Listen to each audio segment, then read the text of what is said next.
Hey, welcome to Bleeding Edge. This is Super Dave coming at you from Prog-Warts, here to talk about, well, myself a little bit this time. Instead of doing an interview and talking to somebody else about their stuff or doing a reaction about somebody else's music, I'm actually going to talk a little bit about the music that influenced me to be where I'm at now. In other words, the stuff that basically changed my life, or at least significantly altered the course of my life, in the sense of developing my musical tastes and my background and how I became the Prog-Noggin that I am. How you find me sitting here with this focus on progressive rock and metal and all that. It's not the only thing I enjoy. There are other aspects and other types of music that I am into, but this has become my primary focus. And a lot of this will give you a little bit of an idea why, and it actually took me sitting down and looking at a lot of it and thinking, all right, what were the 10 albums that influenced me most in my life? And how did they influence me? And interestingly enough, the more I looked at it, the more I realized, wow, okay, I guess to a large extent it makes some sense that I ended up here. I wouldn't have thought that until I looked back, but time and perspective and a little bit of research will teach you a few things. So, glad you're here. If you're interested in hearing about this and seeing how I got where I'm at, well, here we are. Let's start this ride. Buckle up, as always. So, the very first album I bought that was not a K-Tel record. And if you don't know what a K-Tel record is, one, you're probably a lot younger than I am. God bless you. Two, you're kind of lucky. They probably would be the 70s equivalent of what we now have as, now that's what I call music. They're compilation albums of hits of the day, sold by the company K-Tel, who sold other shit too. You should look up their commercials if you can find them online somewhere. I'm now inspired to go take a look myself. Here comes the Hit Machine, one of K-Tel's greatest albums ever. 20 original hits, original stars, vaccine. Introducing the Bedazzler, the machine that gives your wardrobe a new flair. Transform. So anyway, bought a few of those, or had some of those bought for me when I was a kid. Until this album. In 1979, late 79, early 80. I know, dating myself. I was in 5th grade. And in particular, I remember a family trip. Drove down from Pennsylvania to Florida to go to Disney World and all the other stupid things you can do in Florida, all the tourist traps. And in particular, this artist had just come out with a new album and come to my attention, because clueless. The band is Tramp, which, interesting note, funny thing was, when I first started hearing the name on the radio, and I couldn't quite tell what they were saying. The term Supertramp or the word Supertramp made no sense to me. I think it was taken from a book somewhere, if memory serves. I didn't look that up in advance. But I was confusing it with a TV show that had recently come out called Super Train. And Super Train, I think it was stupid. It got canceled very quickly. It didn't last a season. I think it had something to do with a very high-speed train, probably similar along the line like Love Boat, where every week some group of different guest stars would show up and have whatever adventures they would have. I don't know. I didn't care, but it stuck in my head because I'd recognized it. And Super Tramp sounded like Super Train coming across the radio. So there you go. I know you care a lot. But anyway, Super Tramp came out with Breakfast in America. And they were huge at that point in time. The Logical Song was a huge top 10 hit. And then after that, more songs came along from that album. Take the Long Way Home and Goodbye Stranger and the title track, Breakfast in America, and I dug them all. They're all really cool songs. They were all very big hits. And right there, I was now a fan of Supertramp. That turned out to be the very first actual album I bought. Paid for with my own money. Bought a full album of one artist. And it also kind of established what for me was the standard for when I would buy an album, which was that I heard at least 4 songs off of it that I liked. Because my money was hard earned. They weren't cheap for me at that time. My allowance wasn't that big.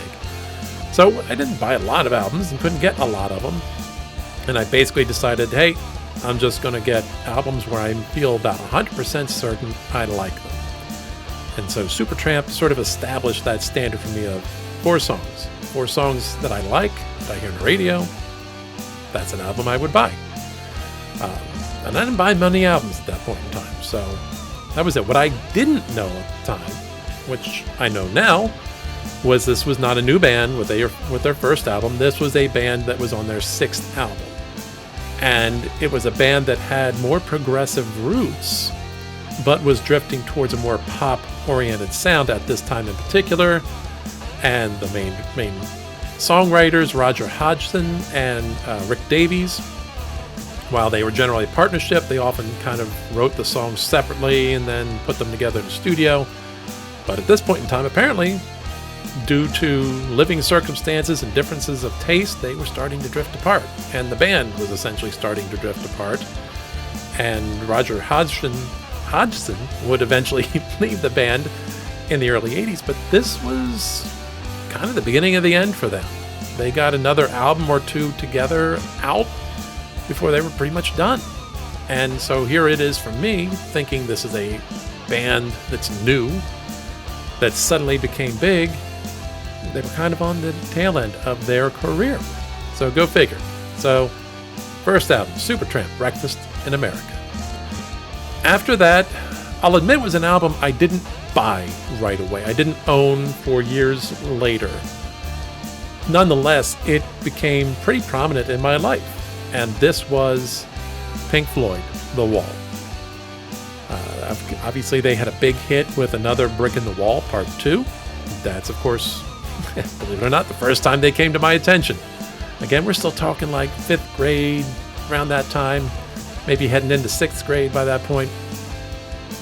I had no idea, but I know that certainly that song got my attention. And my best friend next door, Scott, his older brother, who was probably a source of a lot of things for us down the road, had the album. And hey, one night we were having a sleepover with some other friends and we're playing this album. And holy crap. At that point in time, this was freak show to the 10th degree for someone who was raised on pop and disco and K-Tel records and, like, I don't know what the heck was going on here, but I liked a lot of it. And there's all these weird sounds and these noises and people talking and sound effects. And there's a song talking about whether or not whether their mother thinks they're going to break their balls. Oh, that was scandalous for us. Oh my God, he said balls. He said balls. So that was very weird, but it was also, again, very cool. And it felt so subversive. So much like we were getting away with something by listening to this album that was at the same time so freaky, but still had some really cool songs on it. So Pink Floyd, The Wall, big thing. It took me a while to finally buy the album, but this was, certainly for a long time, perhaps the biggest album maybe in all of my childhood and adolescence. That was one I didn't own right away. And of course, they never got 4 songs on the radio, but, or did they? Well, not in Top 40, and not till something I listened to later. We'll get to that. So, what I didn't know is, again, kind of like Supertramp, this was not a new band. This was not early in their career. This was late, technically, in their career. Matter of fact, they were really closer to falling apart than Supertramp was. Now, I would say Pink Floyd had more albums, I think, technically, afterwards than Supertramp did. I didn't take the time to count this out. But as this configuration of the band existed, there was one more album after this. So they didn't even last as long as Supertramp after this. And this was a huge one for them. Second biggest album, of course, to Dark Side of the Moon. And still one of the biggest selling albums of all time. Now, things I didn't know at the time was that these guys were on the verge of falling apart. They were having some serious interpersonal issues as part of the band.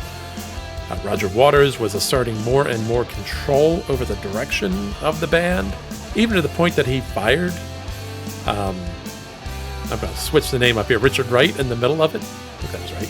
Yes. I always get him and Nick Mason mixed up. Yeah, I'm probably going to flip that around. One or the other. He fired one of the guys from the band in the midst of making this album on his own. Like, dude, there's 4 guys in this band. I'm not sure how you get to fire people, but whatever. He did stay on and complete the album as a contract employee, so to speak, as a session musician, but dude, what kind of mess was that? But they were also having some serious financial problems because money that was invested on behalf of the band, well, it wasn't invested very well. It was not invested very well, and those investments went to crap, and they lost a lot of money. A lot of money. So financially, they were in dire straits at this point in time. So thank God for them that this album hit as big as it did, because otherwise they were maybe kind of screwed over a little bit. So anyway, this was the last time that Pink Floyd would have, in this configuration, a huge album, because the next one, The Final Cut, did not do nearly quite so well with the fans or critically. Years and years later, close to a decade later, Momentary Lapse of Reason came out, and that, I think, did very well for them financially, but not critically, and the fans were usually so-so on it, because by then Roger Waters was gone. It didn't quite feel like a Pink Floyd album exactly as we'd known them at that point in time, but that's a whole other story. Interesting to note, without intending it, without thinking about it at that time, and not even having the awareness to have thought about it, because at that point I had no idea what progressive rock was or prog rock. I had no clue. Literally none at all. I don't even know that I heard the term. I was already on that path. You can see that there, progressive roots, and then later kind of progressive pop for Supertramp. Pink Floyd, clearly one of the pillars of progressive rock and prog rock at that time, if not the pillar, considering I think they probably had the 2 biggest selling prog albums of all time at that point. So, didn't even know I was headed there, and yet there I was. Next album, not progressive, not at all, but it was part of the steps that got me where I am now, and that was Billy Squire, Don't Say No. And nope, not proggy, not at all, not a high concept album, just a damn good early 80s rock album. And you listen, especially to side 1, boom, boom, boom, hit after hit. This hit huge. And while I was not someone who leaned towards hard rock at that point in time, matter of fact, I was pretty intimidated by people that were into hard rock. A bit of a conservative family and maybe a little bit of a sheltered life. Not horribly, but okay, pretty. Let's be honest here. And I can remember hanging out with my parents' friend's daughter. She would, in some ways, sort of almost be my sister. My parents hung out with her parents so much. We spent a lot of time growing up together, and we were always kind of like, the hard rocks. Those kids hanging out in the corner with their long hair. I know. Years later, the irony would become apparent. But I loved that album. And it was a great album.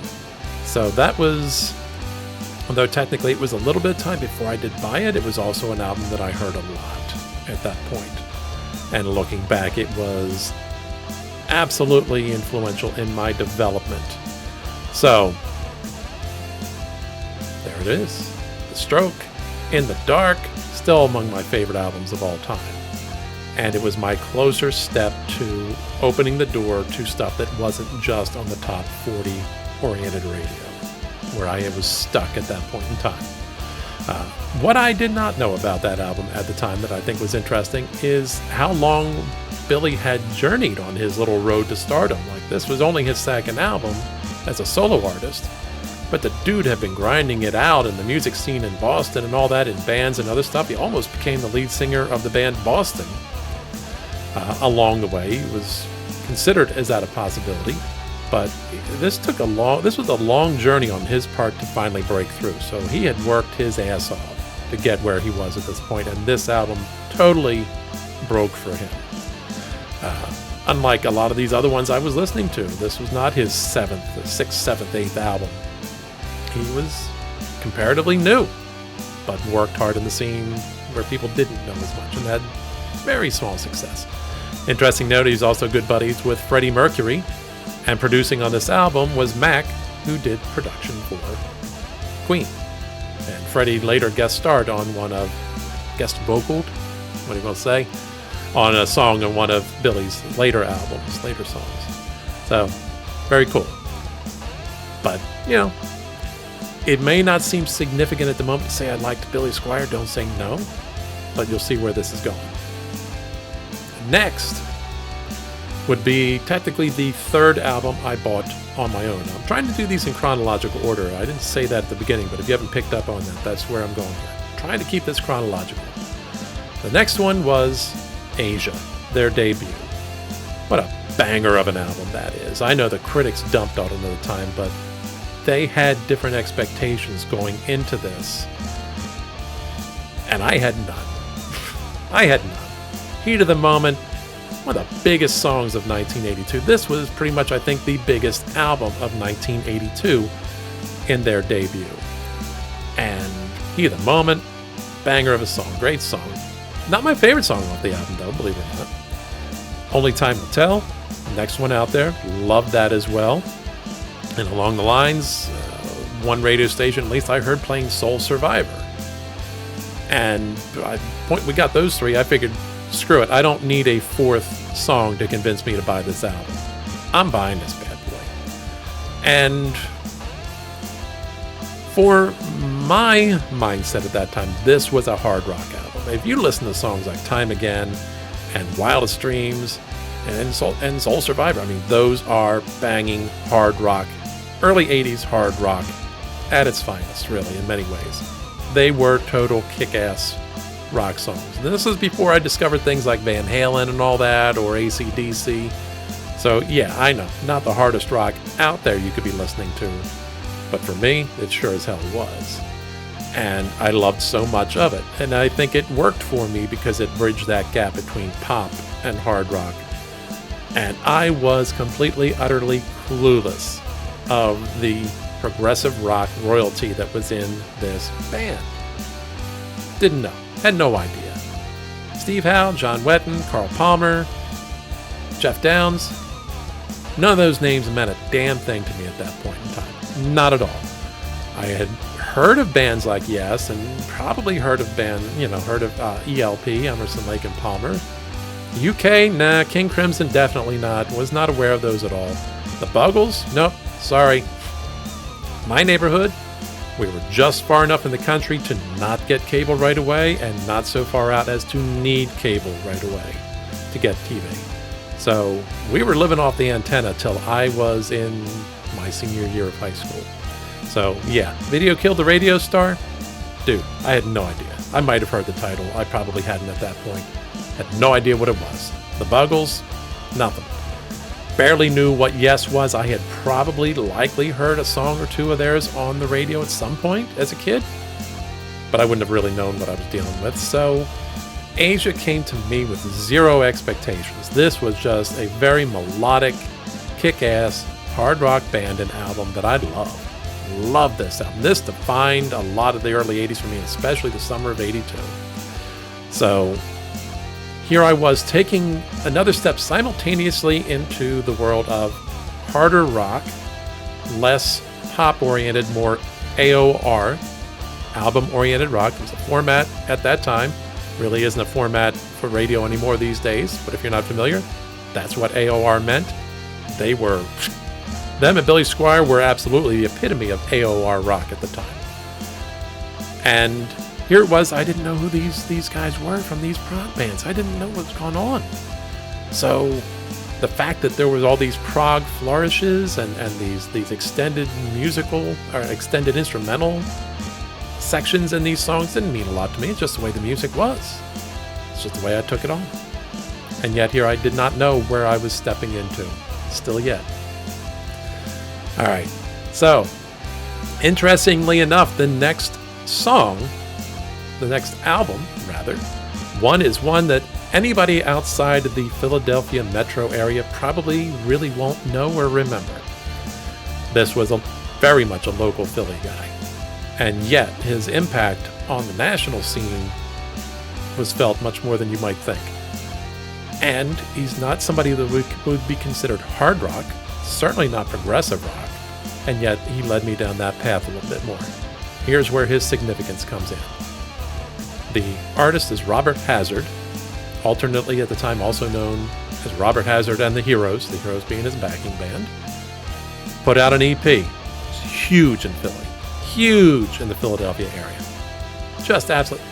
And the song in particular that got my attention was Escalator of Life. Better categorized as new wave, but the chugging guitar rhythms in that song, or riffs in that song, were actually very much more akin to hard rock, borderline metal, really, in some ways. Just an absolute chugging hard rhythm. The song had a dark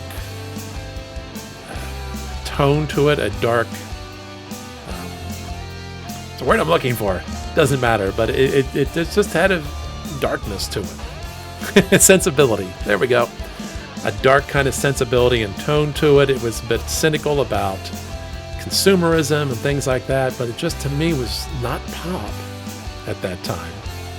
Not new wave like the Cars or Gary Newman were, or something like that, where they were a bit friendlier.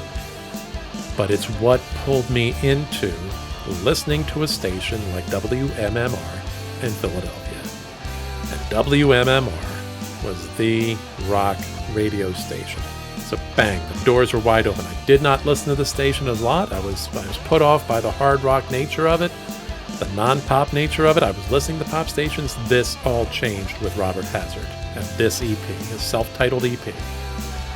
That opened the door, and bang, that's where the floodgates happened. Where this, almost more than the other ones. The other ones gave me gradual steps towards listening to that kind of music. Robert Hazard, believe it or not, was the turning point. I can remember it distinctly, because that's the station it was playing in. And, interesting, things I did not know at that time and only came to know later, and most people wouldn't know, and this is where Robert has his national influence, well, his worldwide influence, beyond just Philly. Yeah, he was moderately successful, broke into the top 100 with a couple of songs from this EP, including Escalator of Life. Seek it out if you can find it. It's great. But members of his band, at least two of them, were the core members of the original lineup of the Hooters. You probably might remember the Hooters a little bit more, certainly if you were closer to my age. And of course, they opened Live Aid in Philly. And therefore, they became a national success and were huge for a couple of albums. So the Hooters started, some of them, with Robert Hazard. And you might have heard of a fairly well-known 80s singer that came out around that time, Cyndi Lauper. That little tune of hers, Girls Just Want to Have Fun. Robert's the dude that wrote that. Robert wrote that song, story has it, 5 minutes in his bathtub. And if you dig, you can find the demo recording of that song done by Robert Hazard and the Heroes. So he's the one that wrote that huge monster hit for Cyndi Lauper. He put her on the map with that song. The Hooters came from Robert Hazard. The dude never had any more success than he did with this EP. I'm sad to say, but I bet he did okay somewhere along the line. The royalties from Girls Just Want to Have Fun probably did pretty well for him. Hopefully he didn't waste it all. But things I did not know at the time. So, now we've gotten to that point where the door's been opened to hard rock and prog rock. Now, and this is the shirt I'm wearing.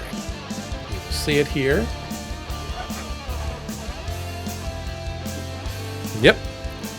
That's it. That is the next album, and I would say more than any of these, it changed my life. Rush, Signals. More than 40 years ago now at this point in time. That was the album I jumped onto with Rush. I had been getting familiar with them through some friends. I'd heard some stuff here and there. I still have a pretty distinct memory of riding to the local mall with my friend and his brother, his older brother driving, same older brother I mentioned earlier who had the wall. I'm in the back seat of his Pinto. No, we didn't explode. And he's playing Rush from Exit Stage Left, their classic live album. And I can distinctly remember that drum solo of Neil Peart's that seemed to go on at that point for forever. It just kept going. It was so long. It's not actually that long, but it seemed to my mind, holy crap, this dude is amazing, and he keeps going, and there we go. And then I bought Signals.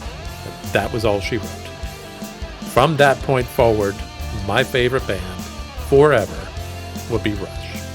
My favorite drummer, as a drummer myself at the time, would be Neil Peart. And to this day, I love those guys.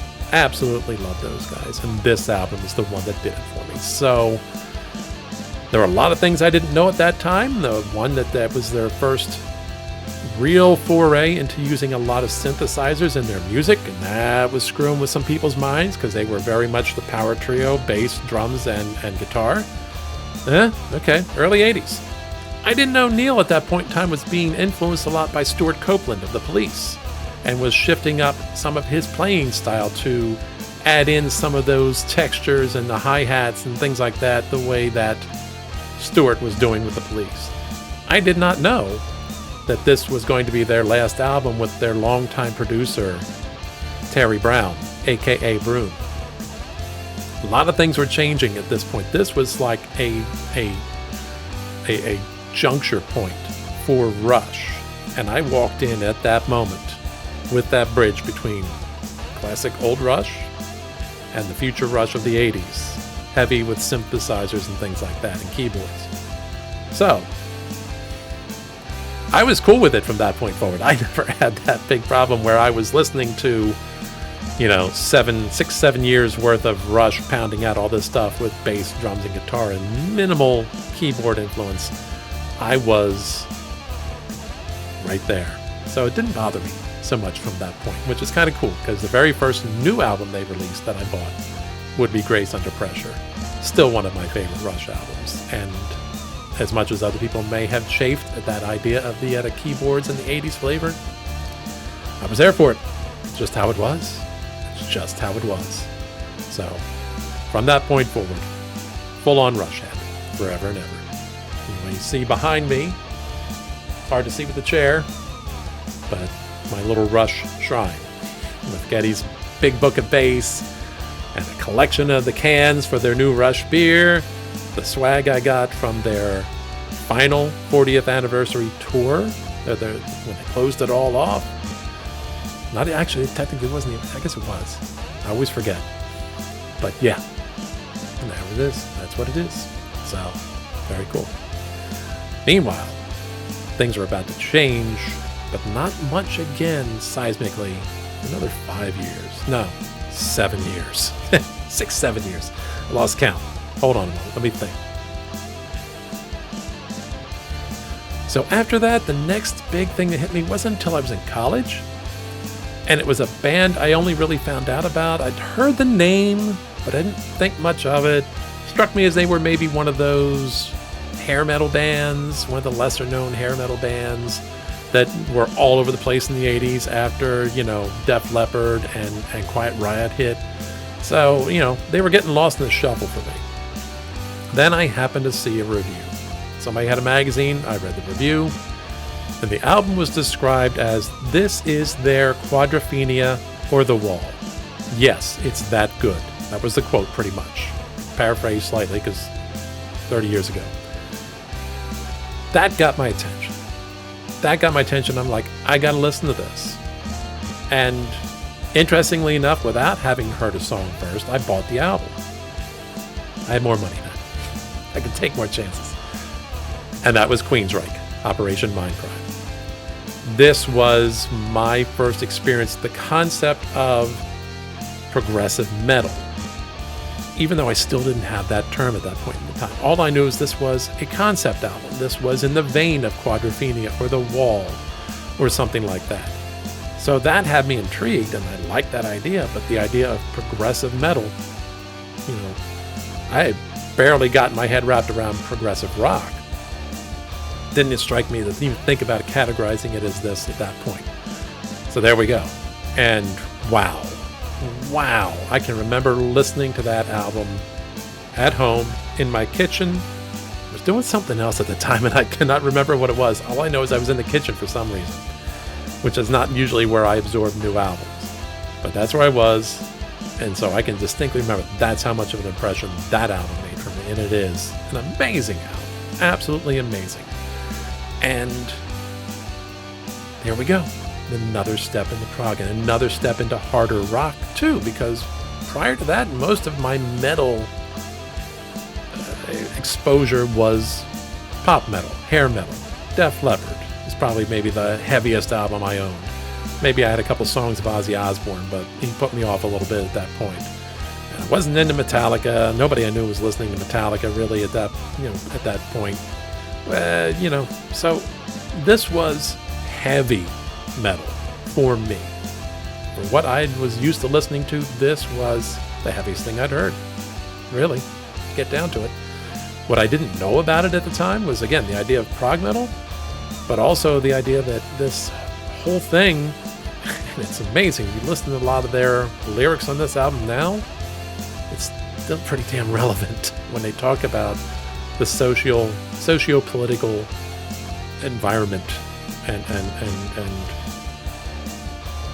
how you can't always trust those in leadership positions in the media and all that stuff, and religious leaders. Still pretty damn pertinent. But Jeff Tate, their lead singer, came up with the idea for the concept with this album from talking to actual Canadian separatists in Quebec at that point in time. Like people with terrorist inclinations. He was talking to these separatists, I guess as they would say in Quebec, now. So, look it up. Look it up, what I just said.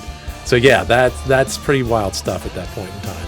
So, for our band only about 3 albums into their career, that was massively impressive stuff on their part. And I've been a Queensryche fan pretty much ever since. Well, they maybe lost me a little bit somewhere along the line. We don't need to get into that.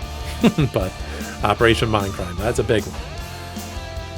Then again, it was another several years before the next album really got my attention and punched me in the face. And that was an album that I happened to notice on the CD rack at the local CD store back when they had these physical CD stores you walked into and you bought stuff and videos and all the other crap that was going on.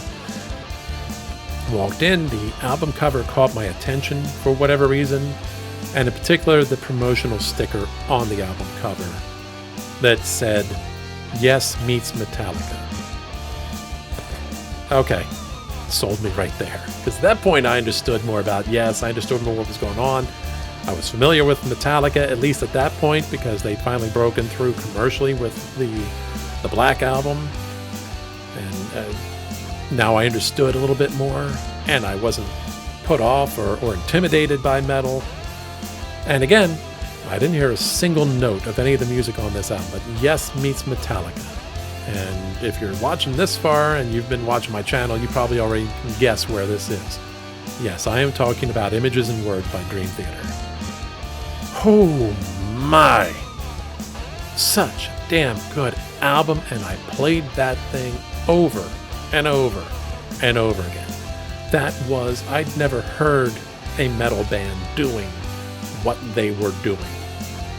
Never before. Like, as progressive as Operation Mindcrime was, technicality-wise, technical musicianship-wise, these guys were on a whole other level. This was Yes meets Rush meets Metallica. This was guys that easily, and probably in many ways still in my mind, certainly at that point, but later on, the most talented band as a whole since Rush. So, and they were influenced by Rush, It was fated to happen. It was destined to happen. So we look at all that and we think, okay. Of course I loved it. Things I didn't know about at the time, of course, was that, one, thought it was their debut for, I think, a couple of years after that. I didn't realize they had a first album, which was When Dream and Day Unite, which had come across several years before, different lead singer and all that. To this day, I've still never listened to that album. I know the song Each Jam, I guess that's how you pronounce it, but I've never listened to that album. I've never heard Charlie Dominici, their original singer. I've never heard his voice. I gotta get around to that someday. I really do. I also didn't know, interestingly enough, that they were, I guess, having some serious tensions with their producer at the time, David Prater, who, rumor has it, had locked this band out of the studio at times so he could do what he wanted to do with stuff, and had Mike Portnoy and was making him play triggered drum samples and stuff like this. Wow. Okay. I mean, I guess when you're pretty new and starting out, maybe you're subject to this kind of things, and maybe that's part of the reason why so many of their last albums going back, I don't even know how far at this point in time without checking, have been self-produced. Because they don't want to deal with the shit. But there you go. What an amazing story, and what an amazing turn right there, because from that point forward, they got me through the 90s. I'm going to tell you right here and right now. I did not enjoy grunge very much. Like, I liked Pearl Jam well enough, but with each successive album after the first one, it took me a long time to get and understand Alice in Chains, but not terribly long, but I was behind the curve on them. Hated Nirvana. Always hated Nirvana. Still hate Nirvana. We'll go down. I will die on the hill saying they are the most overrated rock band of all time. I said it. I'm getting lambasted in the comments probably. But sorry, that's it. And I love Dave Grohl. Love Dave Grohl and love the Foo Fighters. Nirvana? Nah, pass. Thank you. No good. And Stone Temple Pilots, do without them. Soundgarden? Come to appreciate them more along the line. Chris Cornell is amazing. Was an amazing talent. But grunge at the time, the punk revival with Green Day and the Presidents of the United States of America, didn't dig it. Didn't like that at all. So a lot of rock lost me around that time. These guys carried the torch of putting a premium on musicianship, of being just immensely talented. Thank God. Thank God for that. I'm so glad that I had that opportunity. So from that point forward, they got me through the 90s. It was easily another 10 years before the next thing punched me in the mouth. Really, in terms of changing the direction of my life? Yeah, it was quite a while. And interestingly enough, it was a band that ended up with some pretty close ties to them. And so that band, well, long story short, I got divorced somewhere in the process there. And without getting deep into the explanation, I became exposed to MySpace. Yeah, right? Remember that? MySpace? And it was largely through MySpace and through, let me go on here. Oh, I'm friends with Rush. Oh, who's Rush friends with? I noticed a band called Porcupine Tree. And I spent some time downloading their music. And wow, loved it. Absolutely loved it. And the more I dug into them, the more I loved them. So Porcupine Tree has become one of the main pillars in my mind, especially Steven Wilson, their lead singer and guitarist, has been one of the pillars of modern progressive rock, and to an extent, just as much metal in some ways, as far as their influence goes. So Porcupine Tree, in absentia, is really where I jumped on at that point in time, which was kind of meant to be their big and expected to be their big commercial breakthrough. At least it was predicted to be. I think they were being told, oh yeah, this is going to be it. We're going to push it through here, blah, blah, blah, because they had been toiling away for more than 10 years at that point in time, or about 10 years. It's more of a psychedelic, spacey rock band with more Pink Floyd sound than pop sound. They gradually molded themselves more towards a more accessible, more pop-oriented, more mainstream-oriented sound. But this one was more than the rest had been before. And this one brought with it, which I didn't know where it came from at the time. I didn't know. It was just them. That's who I knew. The metal influence. Because interestingly enough, and it was a long time until afterwards that I found out that Steven Wilson was also producing albums for the band Opeth. Death metal, progressive death metal, Opeth. And he'd also recently rediscovered his own enjoyment of extreme metal and death metal, including bands like Meshuggah at that point. So that influence had carried over into this album. So not only was it a bit more mainstream and had a definite pop flair, like Steven Wilson can write a seriously catchy pop song. You don't think so? Go find Lazarus. Go find 12 Things I Forgot. Go find Permeating. The dude can write a pop song. And this album blended that with their spacey Floyd elements And metal, for the first time, they had these influences of metal in the album. So I didn't know that that was this like jumping on point for it. And it was. It was also the very first album with Gavin Harrison on drums, and he is a beast of drummer. So that was his first time there. So the band was changing at that point in time. And I jumped on right at the opportune moment, it seems like, kind of like I did with Rush and Signals. So Porcupine Tree, In Absentia. And then finally we get to the 10th album, number 10. I haven't been counting these down, so in case you lost track, here's the final one. Number 10. Opeth, Ghost Reveries. And we just mentioned them. I just mentioned them talking about their connection with Steven Wilson and him producing for Opeth. Well, I jumped on around the point of Ghost Reveries, in particular with the song Ghost of Perdition.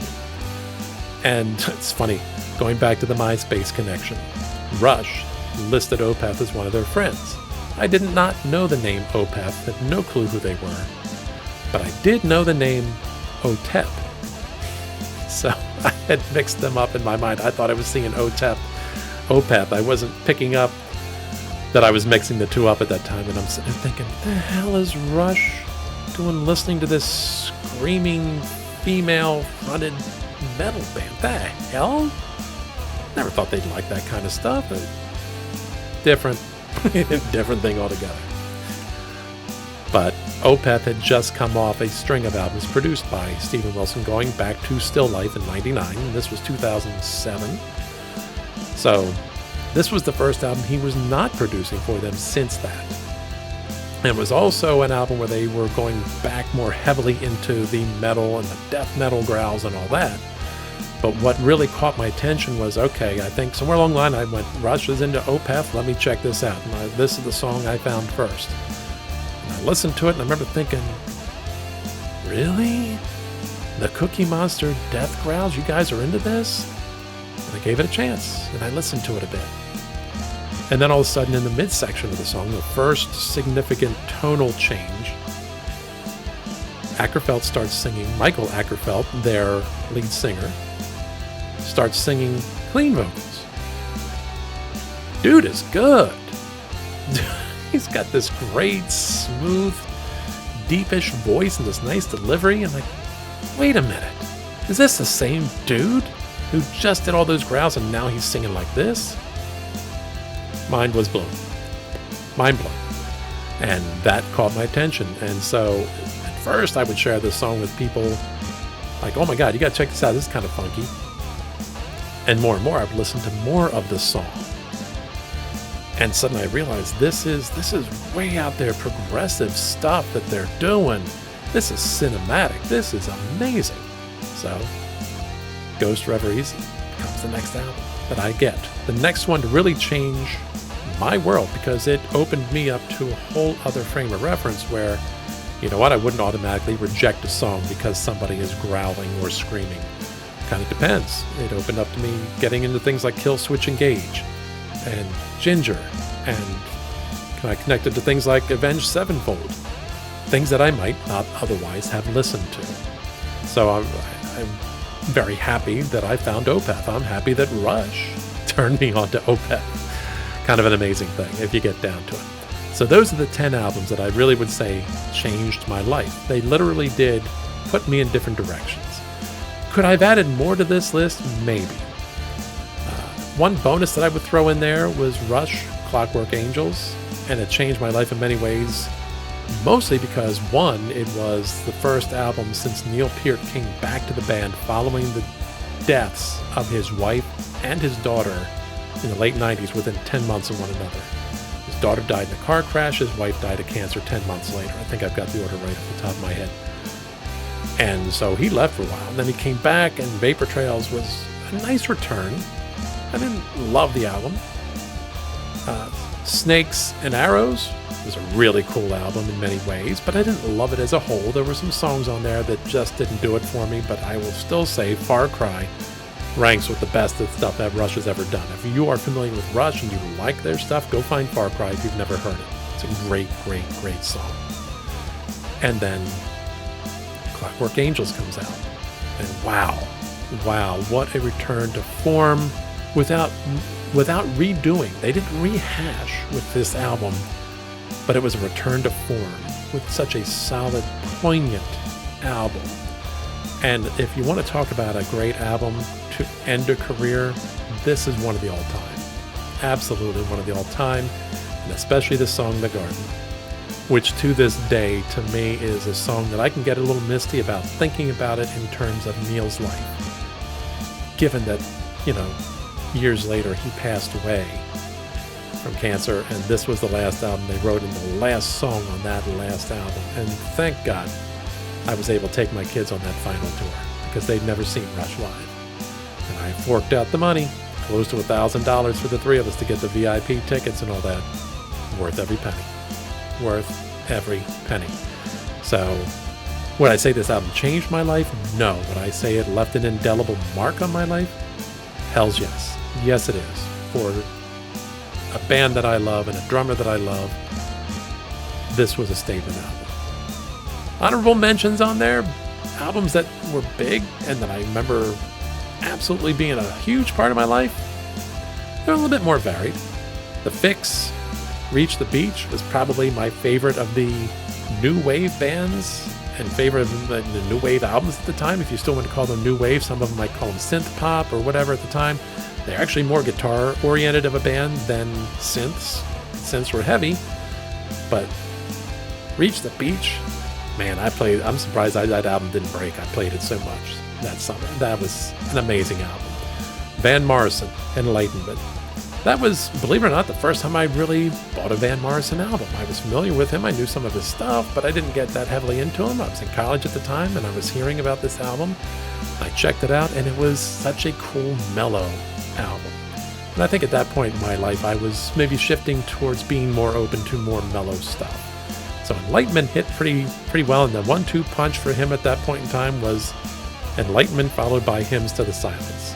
Hymns to the Silence maybe didn't need to be a double album, but man, between the two of those, great stuff. Great stuff. Sarah McLachlan, Fumbling Towards Ecstasy. And I know, a lot of you are thinking, oh dear God, the woman with the pet, or the animal SPCA commercial, and that yeah, I know she went very much kind of adult-oriented type stuff, but Fumbling Towards Ecstasy had a darkness to it, and a kind of wall of sound production to it that was different for me than anything she'd done before and anything she's done since. It's a damn good album. It really is, and especially when you think about her biggest hit was a song written from the perspective of a stalker. Possession. Inspired by writings of a person who was stalking her. So, cool stuff. Absolutely very cool stuff. And other than Stevie Nicks, the first female solo artist CD, record, album I ever bought. So that was a bit of a change for me as well. My mind was expanding a little bit there. After that, Jeff Buckley, because he's Jeff Buckley. If you've not heard Grace, go listen to Grace. That is a blend of like lounge rock and New Orleans Creole feel and Led Zeppelin and whatever else, and singer-songwriter. It is just an amazing album, especially when you listen to it as a whole, and just the highs and the lows and the textural changes and all that that go on throughout the album. The dynamic shifts and all that, it's amazing. So Jeff Buckley, Grace, because it's him. And finally, Marillion, Season's End. Probably close to at least one of my two, if not my favorite band right now, not just because of the work, their body of work, because I just love the guys in the band. They seem like such wonderful people, and they're so cool. But Season's End was admittedly, me jumping on right after Fish left the band. I was already familiar with them. I was already familiar with Misplaced Childhood, which arguably may be in and of itself just a better album, perhaps, than Season's End. But Season's End is when Hogarth joined, and that's when I jumped on full with both feet as a Marillion fan at that point. I was more periphery, but that was the album that got me hooked. And I've been with them ever since.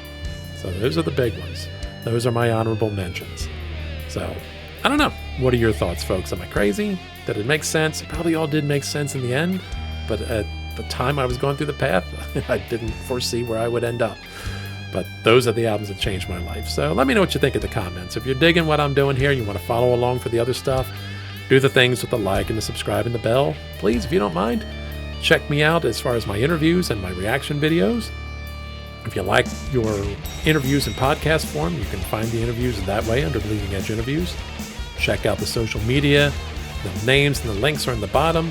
And hey, if you really want to dig deep into progressive rock and metal, go to Live 365 and find my channel, The Expanse. All this stuff, well, most of the stuff we're talking about is there. And all the proggy goodness is all there. Give it a listen, spend some time with it. If you're not already a Prog-Noggin, join us. We have cookies. So, that's all I got for now. This is Super Dave, signing off.